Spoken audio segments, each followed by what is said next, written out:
What's up guys, this is Chris here, and today we are going to be talking about 5 tips every gun owner should know. This will apply to a lot of new gun owners, but every gun owner can learn something from this video and take something away, so hopefully this helps out. Now, some of these are going to be common, well-known, and some of these are going to be a little more obscure, but all of them you can use. Now, before we get started, I do want to mention quick my Patron supporters. Thank you guys, the biggest support of the channels. And if you want to help out the channel, that's the best way to do it. Just go to the link in the description below and sign up. Also in that description is a link to a local homeless shelter at the YSS. It brings you right to the donate page. And then also a link to my Twitter, @X. We're doing a lot of cool stuff over there, so make sure you go over there and subscribe. Now, I want to talk about the first one and probably the most obvious one. And if you've ever been around a firearm safety class, you're going to get this one. The firearms safety rules. Now, these are things you should absolutely know because they cover a broad perspective of safety in a really quick way, in an easy way. They have a stacking structure, so if you break one of the firearm safety rules, you're usually good. You have to break multiple ones to actually have any issues. So let's go over those really quick. First, always keep the guns pointed in a safe direction. Do not point your gun in anything that you do not want to destroy. That's pretty obvious. Assume that there is a laser coming out of every gun that you ever touch, right out of the barrel, and never sweep anything you wouldn't want to remove forcefully from whatever you're aiming at. That's a good way to go, actually. That's actually a lot of times what I think. I kind of think there's a bore sighter in every single gun. If I'm at a gun show, if I'm at a gun store, if I'm at somebody's house, it doesn't matter. I always make sure the gun is pointed in a safe direction, and that laser little thing helps me out with that. I try to think of a lightsaber coming out of it, and I don't want to cut anyone's dick or foot off, so make sure to sweep that low and don't muzzle sweep people. It's also pretty rude, and it shows your ineptitude with firearms if you do that. So if you're at a gun store and you do this, makes you look like an idiot. Second thing, keep your trigger finger off the trigger until you are ready to shoot. I would also add that you want to keep your finger completely out of the trigger guard instead of just off the trigger, because sometimes people keep their finger like this and then you accidentally bump it, or you're kind of in a stressful situation, the gun goes off. So just keep that bad boy up here, and that again makes you look like more of an expert gun handler. We've kept the gun in a safe direction, we've kept our finger out of the trigger guard. Now you're going to have to know what your target is and what's beyond it. So make sure that if you're firing at anything, especially if this is a serious situation like a life or death situation, make sure you know what your target is and then what's past it. So if you miss, you don't hit anything behind it, or if you hit, you don't go through your target and hit something behind it you don't want to hit as well. And then we also want to treat all guns like they're loaded, even if they're not. So if somebody hands you a firearm and they cleared it and they're like, here you go, this is safe, and they hand it to me at the gun store, I am still going to grab the gun. I'm still going to keep my finger out of the trigger. I'm still going to keep that gun pointed in a safe direction, and then I'm also going to chamber check the gun just to make sure. Now, I know that seems like excessive. A lot of people say that, but the reality is the layers of defense are going to keep you from fucking up. If you have multiple levels of safety, you're going to have less of a chance of having anything bad actually happen. And firearms are awesome, and they're fun, and they're super cool to use, and they can be an extremely useful tool, but we definitely don't want to be one of those statistics that you'll find on CNN. And the last one is going to be never use drugs or alcohol while you're operating a firearm. That seems relatively obvious. Don't do anything with a gun that you wouldn't do with a car. Now, number 2, I discussed this a little bit with the chamber checking, but make sure you know how to safely handle your firearm. And that is going to be loading and unloading. That is going to be chamber checking and using all the firearm safety rules. And that is also going to be clearing malfunctions safely if they happen. Now, with the semi-automatic pistol, it is pretty easy. Simply, if you want to make sure the firearm is safe, you just make sure there's no magazine in the gun. We have no magazine here, but we also have to check the chamber because there can be a full magazine, or there could be one in the chamber, or there could be both. So if we have a full magazine here and we have it in the gun, we pull the magazine out of the gun, we see that there was a round in the magazine. So the first thing I'm going to do is lock the slide back, look in there, and if it's a little dark at all, you can stick your finger in there. I know back when I was growing up, people were always like, make sure you get your finger in there. And you look for an empty chamber. Actually look for a full chamber, because every time you look for an empty chamber, you're usually going to see one, and sometimes a little bit confusing in your brain. So a lot of times I make sure to train myself to look for brass, and if I see brass, then I'm like, oh shit, we have a real problem. Because sometimes you can even eject a magazine and rack the slide back, and there's a round that the extractor didn't catch, and it's still stuck in there. I've actually had that quite a few times.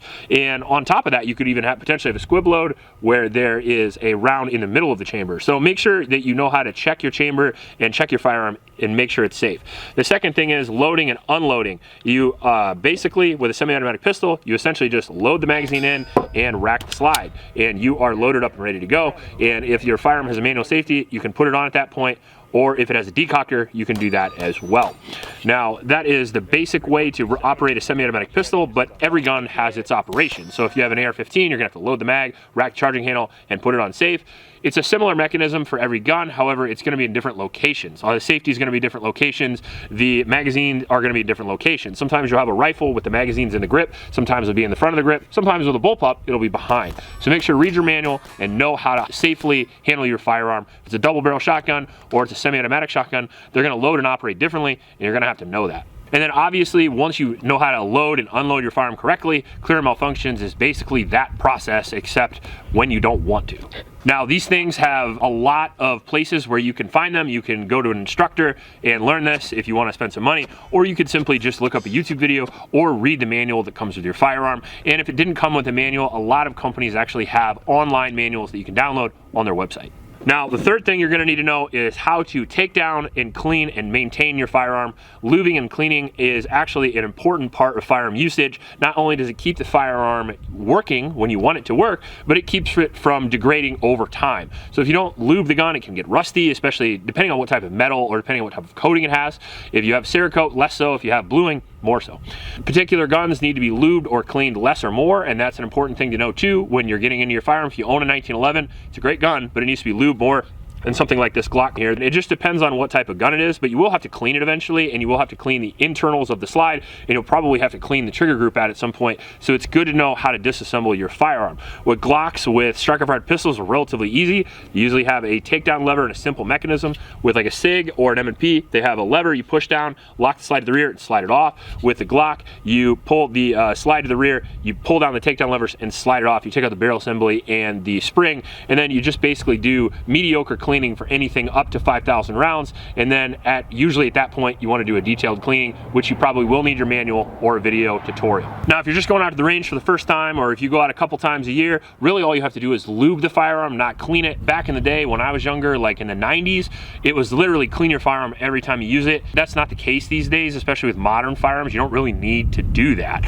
So you do need to lube your firearm pretty consistently, especially if it's an AR-15 or if it's a CZ75, like a tight one. Anything that has tight tolerances generally needs a little bit more lube.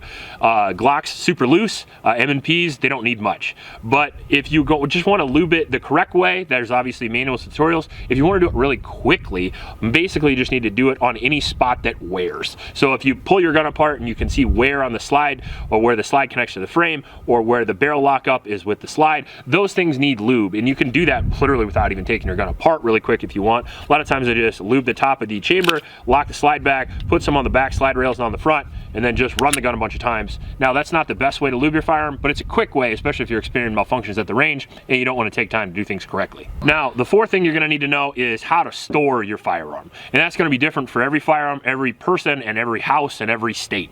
That is going to be up to you how you want to do that, and you're going to have to decide whether you want it to be able to be accessed super quickly or whether you want it to be really, really safe. And a lot of that isn't going to depend just on those things, but it depends on who's in the house, right? Because there is a certain age of a person that can handle and understand firearm usage, and there is an age where you are below that and you simply cannot. And if you have little children out there, you can teach them gun safety, that's great, but a 5-year-old makes mistakes. So you're definitely going to need that gun locked up if you have children in the house. And they have all kinds of cool safes these days, whether it comes from, you want something like Galotech, like I have. I personally love Galotech. I have some of their cages and I have some of their display cases, and I have that in my locked gun room. I don't actually display my guns in my house in a room that can't be locked. So I like to keep the ammunition locked up away from the guns in 2 separate cases. I like to keep all the guns locked up in a gun cage inside a locked room or in my several gun safes. Now, if you have a gun out for self-defense, I understand that. If you have a concealed carry pistol, I would recommend, especially if you have children, to still lock those things up. They have biometric safes that can be entered really, really quickly. There's also singular safes that you can open quickly, and there's those huge big old ones that are fireproof. All those work. It just depends on how quickly you want to access your firearm. And number 5, how to shoot accurately. Now, you don't necessarily need to learn how to shoot quick, although I do recommend that. A good basis of time and speed with recoil management and all that stuff, but the basics are there. If you want to be a good concealed carrier, if you want to be a good home defender, you want to be a good steward, you basically need good tactics, good decision making, and then you need a little accuracy. The right tactics, the right decision making can lead to an advantage in a home defense situation. You take a corner, You hide behind a bed, you hide behind cover, and you call 911 and you wait for them to come to you. If you don't have people in the house that you need to protect, don't go around there clearing rooms like fucking Rambo if you don't know what you're doing. Just be safe, stay in a room that you know is safe, and if you know there's somebody in the house, call 911, you barricade yourself and you wait for backup. But if you gotta shoot accurately, bigger guns are easier to shoot than small guns. Keep that in mind. So if you have a 1911, that's going to be easier to shoot than something like this. So if you want to be able to shoot this accurately, one thing you're going to have to understand is grip a little bit, trigger control, sight alignment, and all that stuff. And I actually did a previous video, how to shoot a gun correctly, fixing low and left. That does fix low and left, but it basically gives you a tutorial on how to shoot a handgun in general. So if you're worried about this topic, I'm not going to cover it too much because I have a detailed, complete video on that I did last week. All you have to do is look it up, or you can go through my channel queue. But the reasons why you want to shoot accurately is A, shooting at somebody not hitting them is a liability. Every bullet that leaves your firearm has a lawyer attached to it, and you want to make sure that that aim is absolutely true, and the way to do that is practice. And the best way to practice is with live rounds on a range, a good time anyway, so I don't see a reason why you wouldn't. If you are price restricted, there's always the Mantis systems, and there's always dry fire practice. There's tons of drills you can do with dry fire practice and only spend a little bit a month and then be an excellent shooter. And that way you don't have to worry about shooting anybody that you don't want to, but also being able to eliminate threats in stressful situations. You want to be a really good marksman if somebody takes your wife hostage. I'll tell you that. Like, there's a lot of situations where you want to have expert accuracy, and I think to be a gun owner and to own a gun for self-defense, it's your responsibility to be proficient with it. And then I want to give a bonus that seemed obvious, but my wife and I talked about it enough that I figured I'd just put it on here, and instead of like 6 things guys need to know, I thought 5 had a better ring to it. So bonus, know your local laws. That seems obvious, but there's actually a lot of things that change and move depending on what state you're in, or what age you are, or what time of the year it is for whatever elected officials that you specifically have. They change age restrictions, they change part restrictions, and they change magazine restrictions all the time. I know a lot of old guys that own pistol brace guns that had no idea they were illegal at one point. So you have to keep up with the local laws a little bit, and the best way to do that is online sources, honestly the ATF sources sometimes, but mostly your local sheriff and your local law enforcement. That's a good way to go because they should know, and if they don't know, they can't arrest you for it anyway. Outlaw rules. Outlaw rules, yeah. Overall, I wanted this to be a quick video and kind of a overview of some things that you might want to know without getting too deep in them, because we do have lots of videos on a lot of these topics. And if you want to know more about that, feel free to search my channel, but also feel free to search YouTube. There are many sources, especially like USCCA, that you can go to and learn a lot of things about some of the topics I just discussed. And if you're concerned about it, make sure to hit me with a comment and we can do a dedicated video on it. If you like this video, please like and subscribe. Please stop by your local homeless shelters and remember to recycle. I'll check you later. Dang.